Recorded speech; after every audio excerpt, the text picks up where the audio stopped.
विपक्ष नारा लगा रहा है कि मोदी हटाओ, मोदी हटाओ। तो विपक्ष को, जनता को ये भी बताना चाहिए कि मोदी को तो हटा दिया जाए, लेकिन मोदी को हटाने के बाद फिर कौन? इसका उत्तर किसी भी विपक्षी पार्टी के पास में नहीं है। जब सिर्फ इस प्रश्न का उत्तर ही किसी विपक्षी पार्टी के पास में नहीं है, तो ये देश कैसे चलाएंगे? देश की समस्याओं को कैसे हल करेंगे? राहुल गांधी को कितने लोग नेता मानते हैं? सबसे बड़ी बात यह है। राहुल गांधी की तो संसद सदस्यता तक अनर्गल अनाप शनाप बयानों के कारण समाप्त हो चुकी है। इधर कांग्रेस अपने ही पार्टी के अंदर की फूट नहीं संभाल पा रही है, राहुल गांधी अपनी ही पार्टी नहीं संभाल पा रहे हैं, जगह जगह पार्टी में विद्रोह हो रहा है, बगावत हो रही है। आप देखिए देश में अब कितनी जगह कांग्रेस की सरकारें बची हैं, एक दो जगह जहाँ पर हैं उनमें भी कई जगह भी चुनाव में परिणाम सामने आ जाएंगे। इसके बाद देख लेते हैं ममता बनर्जी। तो ममता बनर्जी की पार्टी तो सिर्फ बंगाल के कुछ शहरों तक सीमित हो गई है। राष्ट्रीय पार्टी का दर्जा भी ममता बनर्जी की तृणमूल कांग्रेस से छिन गया है। तो ममता बनर्जी किस तरीके से प्रधानमंत्री बनेंगी और किस तरीके से प्रधानमंत्री के दौर में, इस बारे में विचार करना अत्यंत ज़रूरी हो गया जनता के लिए। फिर आते हैं शरद पवार। शरद पवार का भी वही हाल हो गया है। महाराष्ट्र में उनकी गठबंधन की सरकार भी गिर गई है और उनका भी राष्ट्रीय पार्टी का दर्जा छिन गया है। अब वो भी महाराष्ट्र के कुछ एक शहरों तक सीमित हो चुके हैं। इधर केजरीवाल है, केजरीवाल को राष्ट्रीय पार्टी का दर्जा अभी जरूर मिल गया है, लेकिन वो भी बहुत ही टेक्निकल बेस पर मिला है, बाकी कोई उनका बहुत बड़ा जनाधार नहीं है। समझ लीजिए 91-92 करोड़ मतदाताओं में मात्र 27 से 28 लाख वोट उनको मिले थे अभी 2019 में, तो उनका कोई बहुत विशेष जनाधार नहीं है। तो और इसके अलावा भी देखिए घोटालों की फेहरिस्त लगातार जो है उनकी बढ़ती चली जा रही है।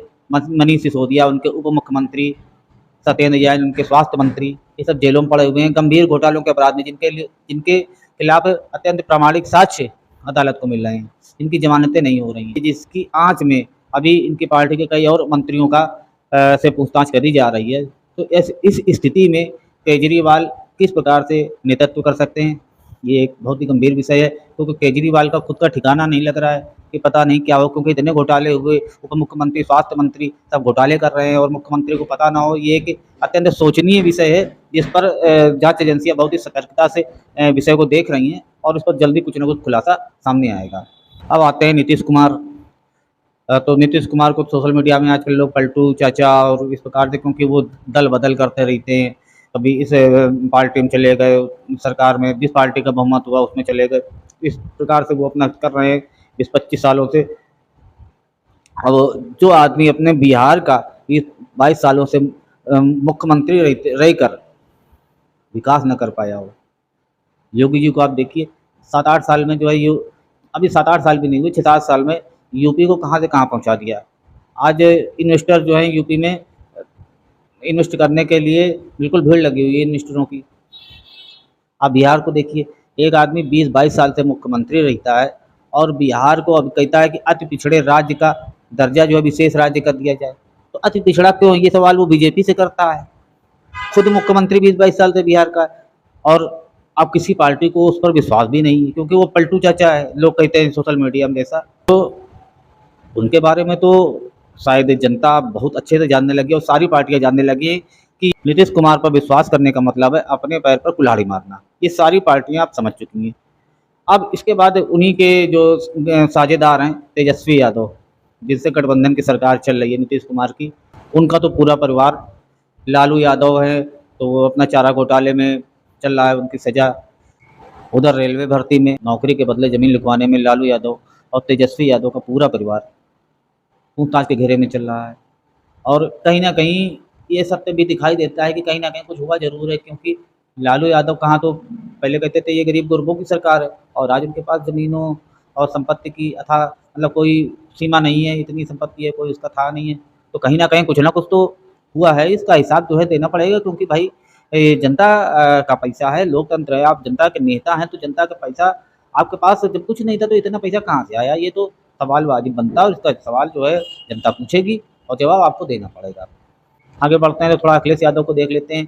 ये भी एक राज्य स्तर की पार्टी है और इनका अब जनाधार धीरे धीरे कम ही होता चला जा रहा है, क्योंकि इनके शासनकाल में ऐसी स्थिति आ गई थी, इतने कि जनता जो है इतना परेशान हो गई थी दंगों से, बिजली कटिंग से, अनियमितताओं से, घोटालों से, माफिया राज से, गुंडाई से, कि जनता ने अब इनको नकार दिया है। मायावती जी अब प्रधानमंत्री के दौर में अपने आप को उन्होंने अलग कर लिया है। अब विपक्ष के पास ऐसा कौन सा नेता है कि जो मोदी जी की जगह ले लेगा। अब मोदी हटाओ ये कहीं भी काम नहीं चलेगा। मोदी हटाओ तो मोदी से अच्छा कुछ लाओ तो मोदी हटाओ, वरना मोदी को क्यों हटाओ। सवाल ये बन रहा है कि मोदी को क्यों हटाओ।